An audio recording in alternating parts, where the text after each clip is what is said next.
옆 사람과 인사하시는 예수 이름으로 축복합니다. 예수 이름으로 사랑합니다.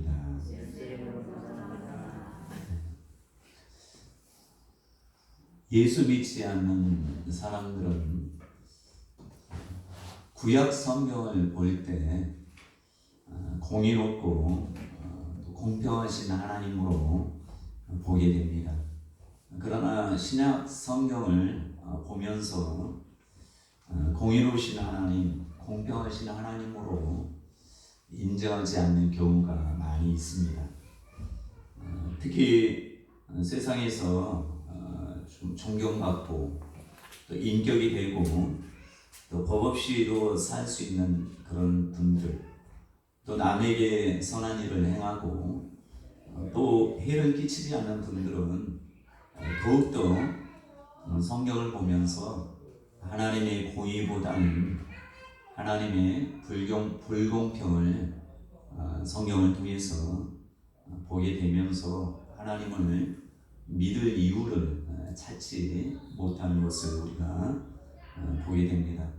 제가 볼 때는 충분히 이해가 된다고 생각합니다. 자, 하나님께서는 오늘 본문 말씀에 봐도 5절에 보면 이를 아니할지라도 경건하지 아니한 자를 의롭다 하시는 분이라고 그렇게 말씀하고 있고, 또 4장의 중간에 보면 아브라함에 대해서 나오는데 아브라함과 사라가 이제 폐경이 다 됐단 말이에요. 한참 지났는데도 불구하고 자연 법칙을 통해서 보면 얘를 낳으면 안 되는 거예요. 낳으면 안 되는데 또 낳을 수도 없고, 그런데도 불구하고 하나님께서 특별히 그 아브라함과 사라에게 그 사람에게는 예외적으로 아들을 낳게 하는, 그것들이 세상 사람들이 볼 때는 너무나도 불공평하다. 근데 자연의 법칙을 왜 거슬려서까지 사람들이 운명처럼 이것은 나의 운명이다, 숙명처럼 받아들이고 살게 하도록 하는 것이 세상 사람들이 볼 때는 맞다고 생각하는 것입니다. 또 마지막에 이제 4장 뒤에 보시면 예수에 대해서 얘기할 때 예수는 인간으로 오셔서 죽었단 말이에요. 죽었으면 그냥 하나님께서 생명을 가져가셨으면 왜 다시 생명을 주냐는 얘기예요.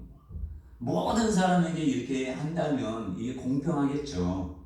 근데 모든 사람한테 그렇게 하는 것이 아니라 특별한 사람에게만 왜 그들에게 특별 예외를 하나님은 두시느냐, 이게 세상 사람들이 볼 때 불공평하다고 하는 것이에요. 여러분, 우리들도 예수 어떤 사람 믿는 사람들 보면 어떤 사람에게는 하나님이 엄청나게 저 사람 특별히 사랑한 것 같고, 우리는 그렇지 않다 생각할 때는 공평하다 이렇게 생각지를 말은 못하지만 그렇게 생각할 수 있는 것이, 그 성경의 예를 보면 예수님께서 비유를 들어 말씀하시는 내용이 포도원 주인과 같다 이렇게 말씀하는, 하나님은 포도원 주인과 같다 이렇게 말씀하시는데, 거기도 봐도 어떻게 보면 불공평한 하나님으로 우리가 비춰질 수 있어요. 뭐냐면 포도원 주인이 이제 오는 일꾼들에게 한 데나리온씩 주기로 약속했단 말이에요. 근데 오전 일찍 와서 시간에 대해서 아침부터 오후 늦게까지 일하는 사람이 있단 말이에요. 이 사람 한 데나리온 받아요. 근데 나중에 이제 시장에 가보고 또 길거리 가보니까 또 주인이 보니까 이 사람들이 놀고 있는 거예요. 어떻게 보면 게으르잖아요. 뭐 할 일이 없던 뭐하든 놀고 있어요. 근데 이 사람들을 내가 상당히 줄이라 하고 그들을 불러서 일을 시켜요. 근데 마지막에 1시간 전에 이제 일 끝마치기 1시간 전에도 가서 너희는 아직까지 놀고 있느냐 하면서 그들을 불러서 일을 해라. 내가 상당하게 주리라 이렇게 합니다. 그 다음에 이제 다 끝나고 나서 이제 계산해서 주는데, 근데 1시간밖에 일하지 않는 사람에게 한 데나리온 주고, 또 5시간 일하는 사람에게 한 데나리온 주고, 또 아침부터 일한 사람, 놀지도 않고 열심히 일한 사람에게도 한 데나리온 똑같이 주니까 아침부터 온 사람이 뭐라고 합니까? 주인이요, 1시간밖에 일하지 않는 자하고 우리랑 똑같이 대합니까? 종일 수고하고 더위를 견딘 우리에게 왜 똑같이 한 데나리온만 줍니까? 여러분, 이것은 공평하신 하나님이 아니잖아요. 공의로우신 하나님이 아니잖아요. 그때 예수님 뭐라 합니까? 내 것을 가지고 내 마음대로 하는데, 내 뜻대로 하는데 네가 뭐라고 하냐? 내가 선함으로 네가 나를 악하게 보느냐? 이렇게 말씀해요. 자, 저와 여러분들이 오늘 생각할 것은, 우리가 뭔가 많이 했다고 해서 하나님 상급을 많이 주겠다, 이것은 착각 속에 신앙생활 한다는 것을 아셔야 된다는 거예요. 공의로운 하나님, 공평하신 하나님에 관한 것을 세상 사람이 이해하지 못하는 것이에요. 왜? 성경을 보면 모순 투성이잖아요. 어떻게 하나님이 어떤 사람이 이렇게 하고 어떤 사람이 이렇게 하고. 한번 예수님이 이 땅에 와서 삶을 사는 3년 동안 공생의 사역을 보셔요. 죄인을 향해서 구약의 하나님의 모습은 어때요? 죄인이면 회개라는 게 거의 없어요. 뭐 다윗도 회개했지만 어때요? 거기에 대한 징벌이 따른단 말이에요. 다윗이 밧세바를 범했을 때 너희 집에 우환이 끊이지 않는다, 전쟁이 끊이지 않는다 하면서 어때요? 거기에 대한 죄에 대한 징벌이 분명히 있단 말이에요. 그래서 다윗이 아들이 죽으려고 했을 때 간절히 기도하잖아요. 회개하면서 기도하잖아요. 근데도 하나님이 그 아들의 생명을 가져가 버리시잖아요. 또 나중에 다윗이 잘못함으로 인해서 네 아들이 나중에 백주 대낮에 네 첩들과 백주 대낮에 이렇게 하리라 한 대로 그렇게 이루어지잖아요. 근데 구약의 하나님은 정말 공의롭고 정의롭고 공평한 하나님으로 보여요. 근데 신약에 와서 예수님의 그런 공생의 사역을 보면 그런 모습은 없어요. 현장에서 가늠하다 잡힌 여인을 당연히 돌을 들어, 구약의 하나님의 모습은 당연히 돌을 들어 쳐 죽여야 돼요. 근데 예수님은 다른 소리 하잖아요. 너희 중에 죄 있는 자가 먼저 돌로 쳐라라고 하잖아요.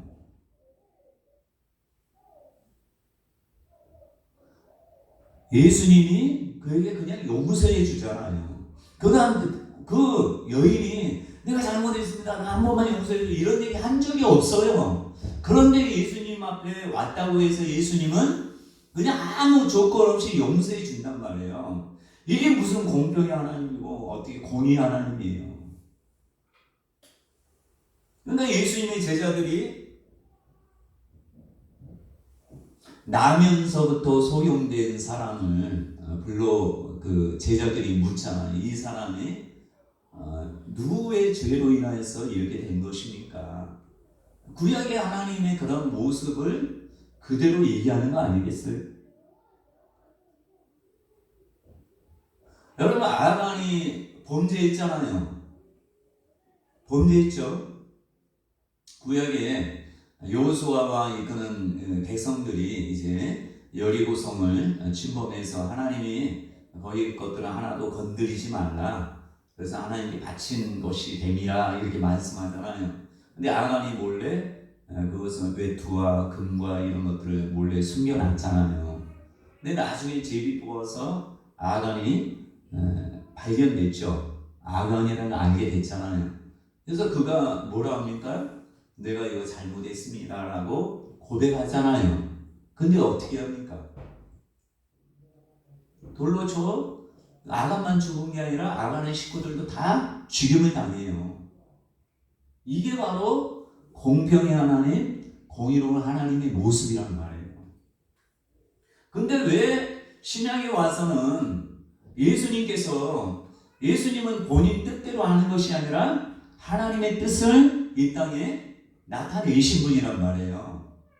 그러면서 항상 예수님도 말씀하기를 나는 공의롭고 정의롭고 또 의롭고 이렇게 말씀하잖아요. 근데 오늘 말씀을 보면 여러분 일하지 않는데 의롭다고 하는 것은 게으른 자를 어떻게 의롭다고 얘기합니까? 선한 청지기가 아닌 거예요. 일을 아니할 자는 의롭다. 일을 아니하고 경건치 않아도 의롭다. 말이 안 되는 거예요. 말이.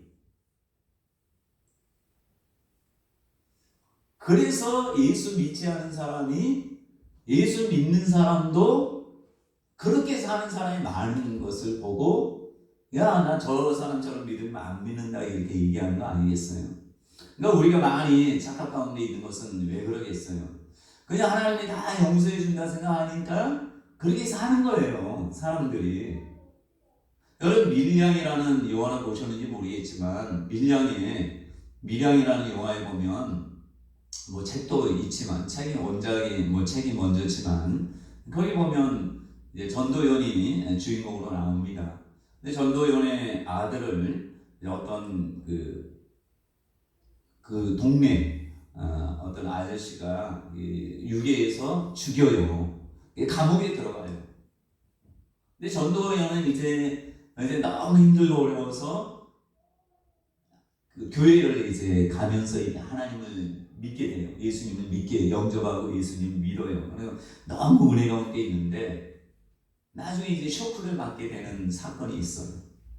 하나님 앞에 엄청나게 사태질하면서 원망하는 그런 사건이 나옵니다. 그게 뭐냐면 자기가 이제 마음 먹고 예수님의 은혜로 용서해주러 이제 감옥에 이제 교도소로 간단 말이에요. 그랬더니 그 감옥에 있는 유괴에서 죽인 이 사람이 자기가 너무 기뻐하면서 좋아하는 거예요. 왜 그렇게 좋아하나 했더니 하나님이 나를 용서해 줬다고.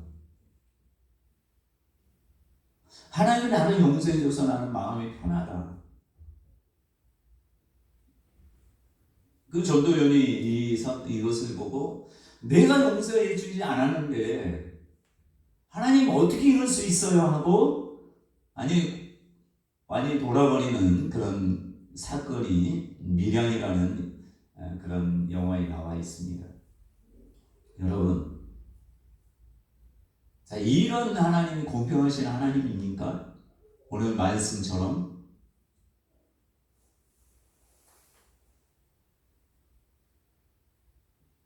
그러니까 예수 믿는 사람들이 공평하면서 하나님은 내가 온전한 것처럼 너희가 온전해야 된다. 내가 거룩한 것처럼 너희가 거룩해야 된다. 이렇게 말씀하지만 이 하나님 나 용서해 줬으니까 난 아무렇게 살아도 돼. 이렇게 생각을 많이 한단 말이에요. 왜냐하면 지금 이런 모습을 공평이다 정의다 이렇게 얘기할 수 없는 그런 사건들 하나님이 하신 일들을 보고 똑같이 우리에게 적용한단 말이에요. 자, 저희 여러분들이 알아야 될 게 있어요. 자, 하나님께서 왜 이렇게 했는지를 아셔야 돼요. 자, 인간으로서는 할 수 없는 것들이 있단 말이에요. 그게 뭐예요? 여러분 키를 한 자나 더 할 수 없죠. 여러분 병이 걸렸으면 어떻게 해요? 죽을 병 걸렸으면 죽는 게 당연한 거예요. 그렇죠? 내가 죽을 병 걸렸으면 당연히 죽어야지. 죽어야 되는 게 당연한 거예요. 그게 자연의 이치고 섭리예요. 왜? 균들이 들어와서 내 몸을 망가뜨리면 거기에 균이 그렇게 활성화시키는데 왜 그것을 방해하고 할 필요는 없어요. 어떻게 보면. 그러나 사람들이 병 걸리면 거기에서는 이제 하나님의 은혜를 찾는단 말이에요. 당연히 죽어야 되는데 난 죽지 않게 해달라고 막 간절히 막 기도하고 그러잖아요, 사람들이. 그건 어떻게 보면 어불성설 아니에요.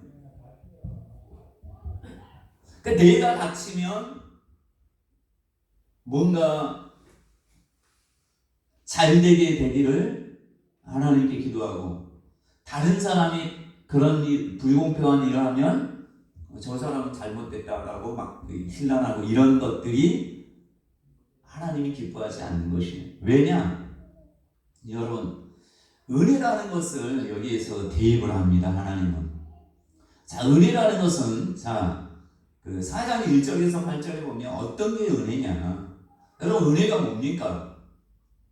은혜 많이 생각하잖아요, 우리가. 은혜가 뭐예요?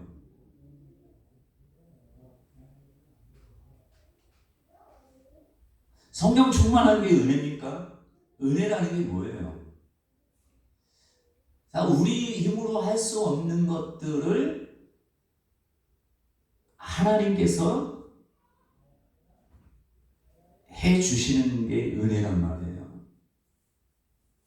근데 그 해 주시는 것을 우리가 믿는 게 아니에요. 그 분을 믿는 게 우리가 할 도리예요.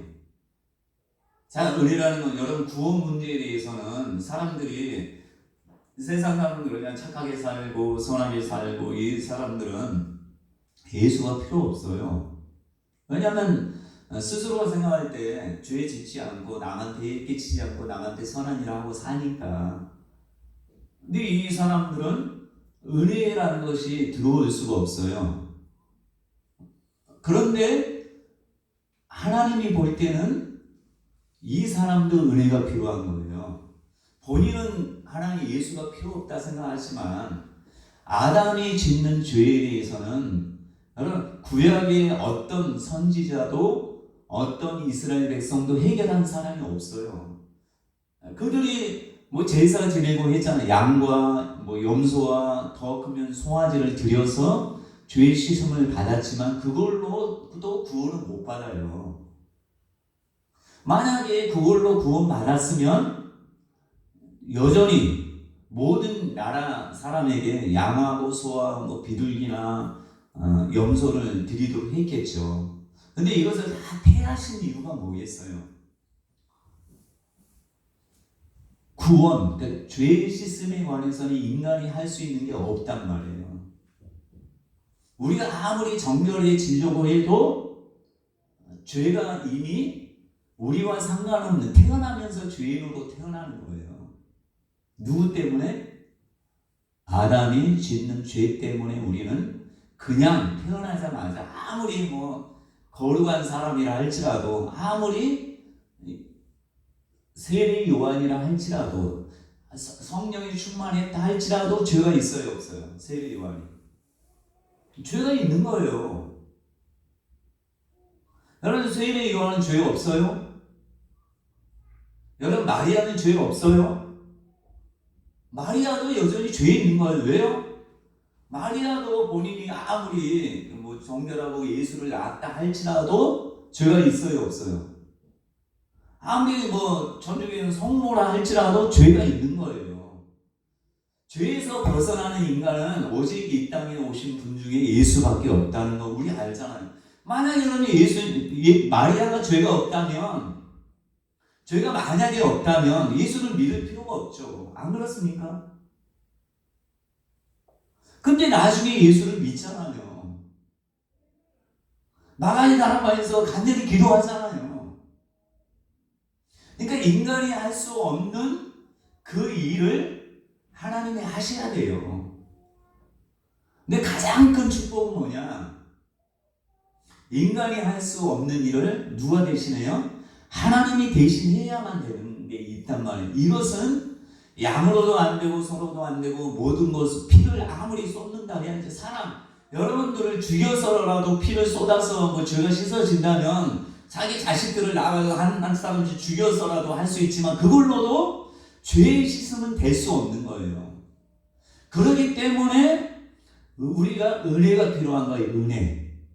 은혜는 우리 힘으로 할 수 없는데 하나님이 대신한 것을 우리가 믿을 때 그것이 의로 되는 거예요. 우리가 선한 일하고 착한 일 한다고 해서 의롭다 이게 아니라, 우리가 일에서 의롭다, 경건에서 의롭다가 아니라, 우리가 할 수 없는 것들을 하나님이 대신 하신 것에 대해서만이 은혜라는 얘기를 붙이는 거예요.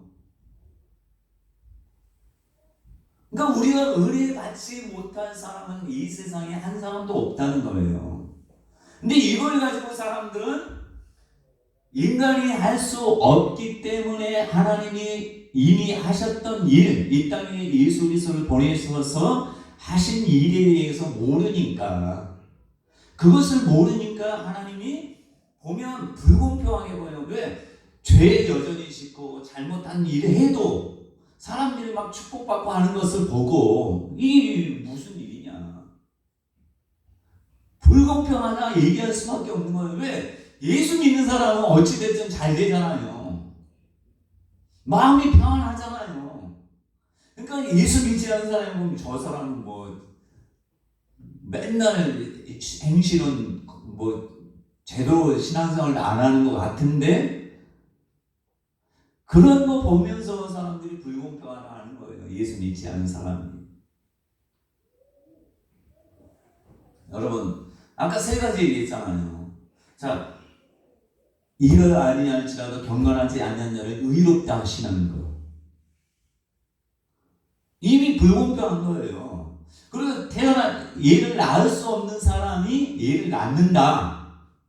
낳게 하시는 하나님, 그것도 불공평한 하나님이잖아요. 또 죽은 자, 죽었는데 하나님이 살린다. 이것도 불공평하잖아요. 또 질병에 걸렸는데, 죽을 병에 걸렸는데 하나님이 살린다. 이 모든 것에는 은혜라는 게 꼭 개입이 되는 거예요. 그러니까 은혜가 아니면 설명할 수 있는 게 없다는 것이에요. 그러니까 우리가 보는 시야와 세상 사람들이 보는 지혜와 하나님이 보는 지혜는 달라요. 그러니까 세상 사람들이 볼 때는 예수 믿는 사람이 바보처럼 보여요. 그러나 우리에게는 그 은혜라는 거 없으면 진짜 바보가 되는 거예요. 근데 은혜라는 것이 은혜가 되기 위해서는 항상 뭐가 따라져야 돼? 믿음이라는 게 들어가야 돼. 믿음. 어떤 믿음이냐? 가난했다가 부자가 되는 이것을 믿으라는 게 아니에요. 누구를 믿느냐를 생각해 하셔야 돼. 어떤 사건을 믿는 그런 자가 되면 안 돼요. 그러니까 여러분, 죽을 병 걸렸다가 살아났다. 내가 뭘 먹고 살아났다. 이건 은혜도 아니고 뭐예요? 믿음도 있을 수 없는 거예요. 여러분들 교회에 왔는데 더 어려워진다. 그런 사람이 있어요, 없어요? 그런 사람은 믿음이라는 게 생길 수가 없어요. 믿음은 뭐냐? 하나님을 믿는 거예요. 어떤 하나님? 나의 영혼을 구원하신 하나님, 나의 죄를 속해 주신 하나님, 죽은 사람도 살리시는 하나님, 신실하신 하나님을 믿는 것이 믿음이에요. 근데 사람들이 생각할 때 착각하는 게 뭐냐면, 내가 가난하다가 부자 됐다. 이 사건 자체를 통해서 하나님께 영광 돌리면 안 돼요. 근데 항상 잘 되면, 이 사람은 잘 나가면, 성공하면 항상 하나님께 영광 돌리겠지만 어려워져 봐요. 그럼 나를 어렵게 하신 하나님, 이렇게 생각하면 하나님께 영광 돌리시겠어요? 안 된단 말이에요. 그래서 오늘 말씀을 보시면, 자 보세요. 이를 아니한지라도 경건치 아니한 자를 의롭다 하시는 이를 믿는 자, 또 예수 우리 주를 죽은 자 가운데서 살리신 이를 믿는 자,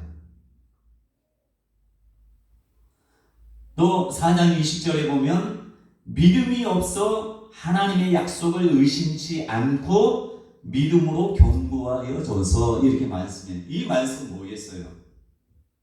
자, 여러분 하나님을 의지하고 하나님을 믿는다라는 것은 하나님의 말씀도 믿는 것을 의지하는 거예요. 그래서 오늘은 하나님의 약속을 믿고 또 하나님 그렇게 하신 일을 믿는 그 믿음을 하나님이 우리에게 요구하신단 말이에요. 근데 여러분 이렇게 코로나로 인해서 또 여러분 삶이 어려워졌잖아요. 또 교회들도 어려워지고 하잖아요. 자, 그럴 때 하나님 원망할 수 있어요, 없어요? 자, 하나님을 원망하는 사람은 믿음이 없는 자예요. 왜요? 환경과 여건을 주장하시는 그 하나님이시라는 걸 우리가 아셔야 되는데, 그런 상황에 축복만 생각하고 축복만 주실 분으로 생각하니까 축복이 안 주니까 우리가 이제 하나님 원망하고 하는 거잖아요. 근데 우리가 믿어야 될 것은 항상 신실하고 항상 긍휼이 많고 온유하신 분임을, 그런 분임을 성경에서 계속 얘기하잖아요. 그리고 하나님의 약속은 변개치 않는 그런 분이라는 걸 믿어야 된단 말이에요. 그러니까 우리가 믿어야 될 것은 하나님이지, 하나님이 주신 어떤 물질이나 부귀나 영화나 이것을 우리가 보고 믿는 사람, 믿음이 있다라고 얘기하지 않는 것이에요. 그러니까 세상 사람들은 하나님을 불공평하다 하는데 예수 믿는 사람도 하나님 불공평하다 삶에서 그렇게 얘기하면 되겠습니까? 안 되잖아요. 그러니까 저와 여러분들이 이 땅을 살아갈 때 하나님에 대해서는 항상 그 믿음을 잃지 말으셔야 돼요. 흔들리지 않아야 돼요. 여러분, 이스라엘 백성들이 출애굽할 때까지 믿음이 충만했어요. 왜요? 10가지 이적. 이스라엘이 사는 고센 땅에는 어떤 일이 없었잖아요. 근데 이스라엘 고센 땅 이외에는 많은 역사, 다른 애굽의 나라에 엄청난 징계가 왔잖아요. 그리고 떠날 때 어때요? 은이나 이것들을 다 가지고 갔을 뿐만 아니라 거기에 약해진 사람이 한 사람도 없대요. 그러니까 다 건강하게 60만이 되는 노예 생활을 했는데 잘 먹지도 못하고 했는데 60만 명이 넘는, 그러니까 150만 명이 넘는 사람이 이집트, 애굽을 떠날 때 다 건강했대요. 건강할 뿐만 아니라 광야에 들어가서도 발이 헤어지지 않고 신발도 헤어지지 않고 옷도 헤어지지 않도록 하나님 역사했단 말이에요. 근데 딱 이제 광야 길에 딱 들어가자마자 어때요? 그때부터 원망, 불평이 끊이지 않잖아요. 나중에는 그들이 다 광야에 엎드러지는 자가 된 이유가 뭐예요? 단 하나예요. 어떤 하나님을 신뢰하지 못한 거예요? 그러니까 믿음이 없어서 그들은 못 들어갔다는데 어떤 믿음이에요? 그들은 또 하나님 믿었어요. 이스라엘 백성이 하나님 안 믿었습니까?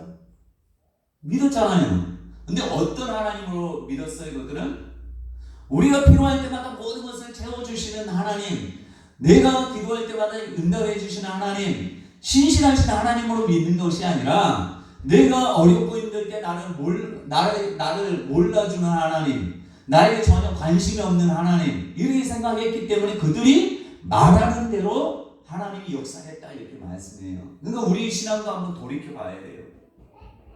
우리가 아무리 굶어 죽는 한이 있다 할지라도 그 하나님의 신실하심을 끝까지 붙잡는 사람은 승리할 수밖에 없는 것이에요. 그러니까 여호수아와 갈렙이 60만이 넘는 사람이 원망하고 불평했을 때 그들 중에 딱 2사람만이 원망하고 불평하지 않았어요. 2사람. 근데 2사람만이 가나안 땅에 하나님을 허락했어요. 모세도 원망 불평은 안 했겠지만 저 여러분들이 천국 가서 상급 받고 하는 사람들은 과연 몇이나 되겠어요? 제가 요즘 한국교회를 보면서 너무 가슴 아픈 게 목사님들이 처음에는 얼마 전에는 성적인 문제로 다 대형교회 목사님 넘어졌잖아요. 근데 지금은 어때요? 대형교회 목사들이 넘어진 것만 하면 괜찮아요. 근데 지금은 조그만 교회 목사님들도 넘어지고 있어요. 뭘로써? 은퇴할 때. 그래서 한국교회 민낯이라고 저는 생각해요. 목사님들이 떠날 때 다 유혹을 한단 말이에요.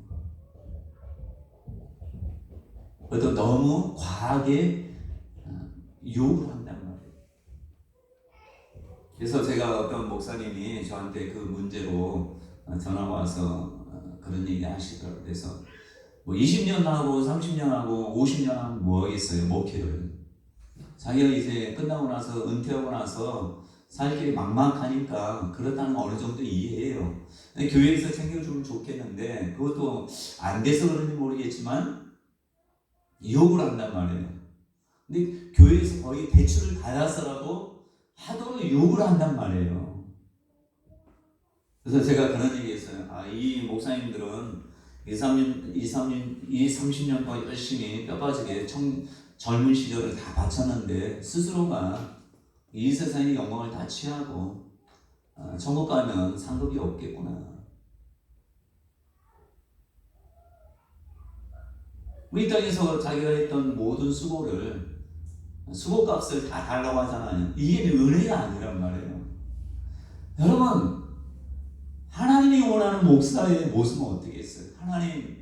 하나님께서 내게 이 젊은 청춘을 정말 갈 곳 없이 방황하는 나에게 이렇게 목사라는 직임을 주셔가지고 이렇게 귀한 교회를 맡겨주셨어.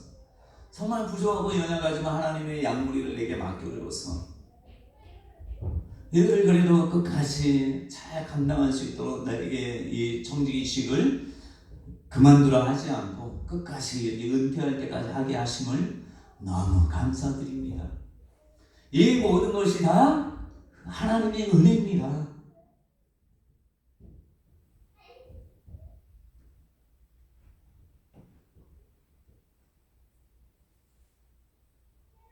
여러분, 은혜라는 것은 다른 게 아니라 여러분들이 살면서 안 되는 것들 있잖아요. 아무리 일은 자식 문제도 안 되잖아요. 은혜가 필요한 사람은 우리 모두 다예요. 그러니까 우리가 생각하기에는 대책이 없어. 자녀들도. 또 교회도 대책이 없어. 어떻게 보면 성도들도 대책이 없어. 또 목사도 대책이 없어. 그럴 때 은혜가 필요한 거예요. 은혜가 뭐겠어요? 내가 아무리 노력하고 해도 안 되니까 하나님의 힘을 요구하는 거예요. 그래서 하나님의 도우심을 받을 때 이게 은혜가 되는 거예요. 사람들이 나 은혜 받았다 하는 게 성령으로 막 불받았다 이게 은혜가 아니라 이것은 한순간이에요. 은혜라는 건 뭐예요? 하나님은 항상 신실하신 분이고 나를 항상 사랑할 뿐만 아니라 예수 그리스도의 피로 나를 갖추고 내 모든 죄를 용서해 줬을 뿐만 아니라 하나님의 자녀로 나를 삼으셨기 때문에 나를 버리지 않을 뿐만 아니라 항상 하나님은 신실하시다. 공의롭다. 그래서 여러분 관점을 이제 바꿔야 돼요. 자, 포도원 지기의 사람들이 딱 포도원 주인이 와서 사람들을 불러 모았을 때, 자, 먼저 온 사람들이 나중 온 사람들을 어떻게 보면 기분 나빠하잖아요. 그건 은혜를 모르는 자예요. 내가 여러분 지금까지 오랫동안 예수 믿었잖아요. 이제 처음 온 사람이 막 은혜 받고 더 잘 쓰임 받고 하면 시기 질투가 난다. 이건 은혜 받은 사람의 모습이 아니에요. 제가 볼 때 너무 감사한 것은 여러분 사도들이 바울은 예수님은 여러분 사도가 될 그것은 뭐예요? 같이 3년 동안 공생의 사역에 함께 했던 사람들이 사도행전 2장인가 거기 보면 사도를 뽑는데 그런 사람을 뽑잖아요. 근데 사도 바울은 공생의 사역에 예수님과 함께 했던 사람이 아니란 말이에요. 그런데도 불구하고 베드로나 이 예수님의 제자들이 바울을 인정하잖아요.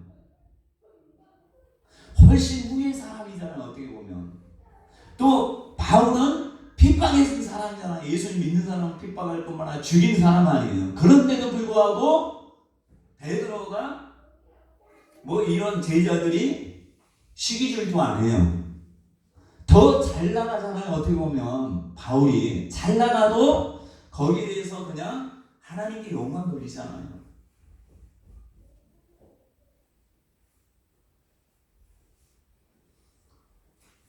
먼저 이뤄러 왔던 사람의 모습은 은혜 받은 자가 하나님 예수님 뭐라 해요? 내가 선함으로 너희가 악하게 보느냐. 무슨 말이에요? 은혜 없는 자이기 때문에 모든 것을 세상의 눈으로 바라보는 거예요. 여러분 돌아온 당자도 똑같아요.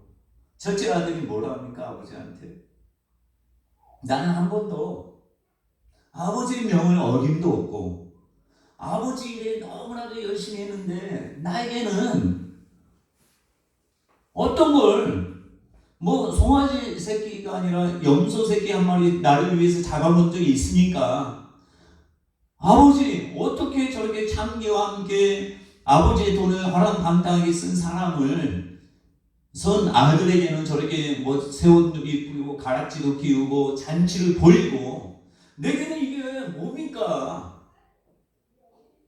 첫째 아들은 은혜를 모르는 자의 모습이라 아버지의 마음을 모르는 자의 모습이 아닙니까?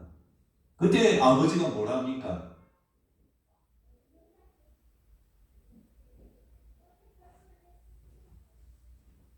죽었다가 살아났다. 아버지의 은혜를 아는 자다 이렇게 말하는 거 아니겠어요? 여러분 신앙생활할 때 왜 교회가 분란이라고 그러겠습니까? 거기 보면 요즘 시대에 점점 더 물질 때문에 목회자가 문제이긴 합니다. 제가 볼 때 목회자도 문제고. 근데 이제 교회에서 이제 물질 때문에 막 갈라지고 하는 것들이 많이 있어요. 또 교회에서 시기 질투를 많이 해요. 이 예수님의 마음을 품으라고 하잖아요. 하나님의 마음, 시각. 그러니까 은혜를 아는 자는 하나님을 아는 시각으로 돌아서요. 그래서 제가 이번에 주보에 냈지만 뭐 당연한 여러 가지 얘기를 했잖아요. 그 여러분 그러니까 예수 믿는 사람 중에 은혜가 필요한 사람들 있잖아요. 은혜가 필요한 사람. 그러니까 세리나 뭐 장녀나 이런 사람이 주께로 돌아왔을 때 이런 사람이 은혜가 필요한 사람 아니겠어요? 이런 사람에게 여러분들이 따뜻하게 품으로 안아주는 그게 필요해요. 세상 눈은 뭐예요? 저 사람 잘못했으니까. 여러분 만약에 조두순이 교회에 왔다 해봐요. 어떻게 해야 되겠어요? 예수 믿고자 교회에 왔다 해봐요. 이러면 실제적인 거잖아요, 우리에게.